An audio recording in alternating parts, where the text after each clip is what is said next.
हम अपनी जान के दुश्मन को अपनी जान कहते हैं, मोहब्बत की इसी मिट्टी को हिंदुस्तान कहते हैं, हिंदुस्तान कहते हैं। मैं मानवी यादव यहाँ उपस्थित सभी सम्माननीय जन, प्राचार्य महोदय, मुख्य अतिथि, समस्त शिक्षक एवं विद्यार्थियों को स्वतंत्रता दिवस की शुभकामनाएं देते हुए कुछ पंक्ति प्रस्तुत करना चाहती हूँ। मैं उस देश की नागरिक हूँ जिसके होठों में गंगा और हाथों में तिरंगा है। मैं उस देश की नागरिक हूँ जो कभी सत्यम शिवम सुंदरम, कभी वंदे मातरम, तो कभी पंजाब सिंध गुजरात मराठा द्रविड़ उत्कल बंगा है।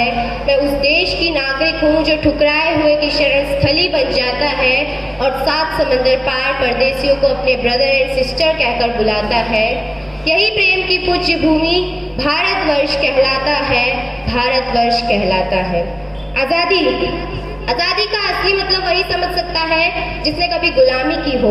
हम सौभाग्यशाली हैं कि हमने स्वतंत्र भारत में जन्म लिया।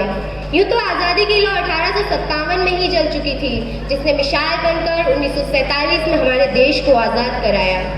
जब हम फिरंगियों के फेरे में फंस गए थे तो रंग दे बसंती चोला की एक आवाज़ पर टोलों के टोले उमड़ आते थे और उनके वंदे मातरम के नारों से आने वाला 5-5 डिग्री का तूफान अंग्रेजी शासकों की जड़ों में तूफान ला देता था। लोग मर जाते थे, मिट जाते थे, फांसी चढ़ जाते थे, तो वो भी अपनी देशभक्ति साबित कर रहे होते थे।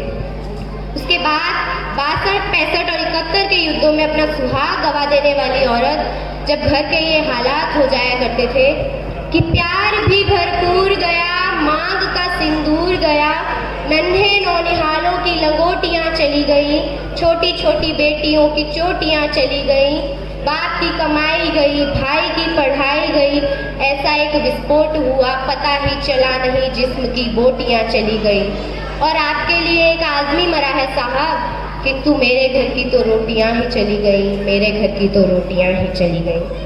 वाले हालात पैदा होने के बावजूद भी एक माँ अपने बेटे को सड़क पर दुश्मनों की धज्जियां उड़ाने के लिए भेज देती थी और उसे पत्र लिख करके भेजा करती थी कि अम्मा ने खत लिखा है बड़े ही चाव से, पुत्र मेरे न घबरा जाना, 1 इंच भी पीछे ना हटना, चाहे इंच इंच कट जाना, चाहे इंच इंच कट जाना।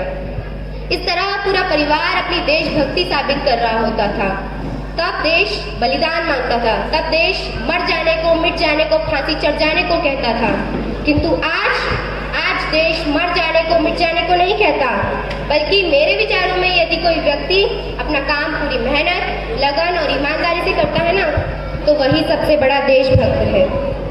मैं नहीं मानती कि व्हाट्सएप और फेसबुक की डीपी को 3 रंग में रंगना ही देशभक्ति है। अपने परिवार, अपने समाज, अपने देश के प्रति समर्पण का भाव है देशभक्ति, ताकि हर देशद्रोही ये समझ सके कि अगर तू परिंदा है तो ये आसमान तेरा है, अगर तू दरिंदा है तो ये शमशान तेरा है, भाईचारे से रहना है तो रह इस जमीन पर, वरना ये कब्र भी तेरी है और कब्रिस्तान तेरा है। लेकिन एक देशद्रोही से ज्यादा देशभक्ति तब आहत होती है जब एक बेटा अपने बूढ़े माँ बाप को वृद्धाश्रम छोड़ आता है।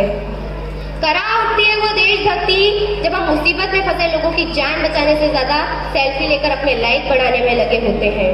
हम ना एक ऐसे समाज में रहते हैं जहाँ पत्थर की मूरत को लगते हैं 56 भोग और भूखे नंगे तड़पते सो जाते हैं लोग, भूखे नंगे तड़पते सो जाते हैं लोग। मजदूर को मजदूर समझिए, मजबूर नहीं, गरीब को काम दीजिए, दान नहीं, और अगर दान देने के इच्छुक हैं तो जीते जी रक्तदान दीजिए और मरने के बाद अंगदान देकर मरते हुए को जीवन दान दीजिए। यही सच्ची देशभक्ति और यही सच्चा राष्ट्रप्रेम है। कहा जाता है कि हम दुनिया के सबसे बड़े लोकतंत्र हैं, जहाँ हिंदू पैदा होते हैं, मुस्लिम, सिख और ईसाई भी पैदा होते हैं, और बदकिस्मती है अब इंसान पैदा नहीं होते। मेरे विचारों में न हिंदू की जरूरत है, न मुसलमान की जरूरत है, राष्ट्र निर्माण के लिए केवल अच्छे इंसान की जरूरत है, केवल अच्छे इंसान की जरूरत है। जब तक इस देश का युवा अपनी सफलता के लिए मंदिर में जा जाकर नारियल फोड़ फोड़ कर भगवान को रिश्वत लगाता रहेगा, हमारे समाज का शिक्षित वर्ग ही बिल्ली के रास्ता काटने पर खड़ा हो जाएगा, तब तक ना तो इस देश से अंधविश्वास खत्म होगा और ना ही हमारा राष्ट्र निर्माण संभव होगा। हमारी संस्कृति, हमारी सभ्यता को दुनिया ने शीश नवाया है, तो क्यों आस्था के नाम पर हमने अंधविश्वास पाया है। राष्ट्र निर्माण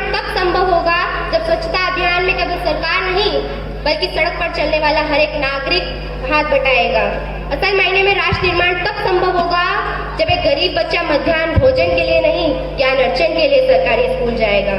और हमारा राष्ट्र निर्माण तब तक संभव नहीं होगा जब तक एक नागरिक नैतिक रूप से सटीक, चारित्रिक रूप से भ्रष्ट, मानसिक रूप से दिवालिया, धार्मिक रूप से अंधा, राजनीतिक रूप से गंदा, स्वैच्छिक मान्य मूल्यों के आंकड़ों में चिन्ह छिन्न पैपंदमयी अखंड भारत को खंड खंड करता रहेगा, तब तक हमारा राष्ट्र निर्माण संभव नहीं होगा।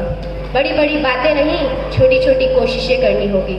I being an Indian, I being a student, I being a simple daughter of this nation, be proud to be an Indian.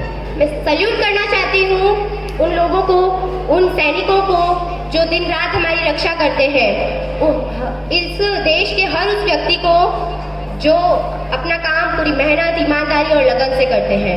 जय हिंद, जय भारत।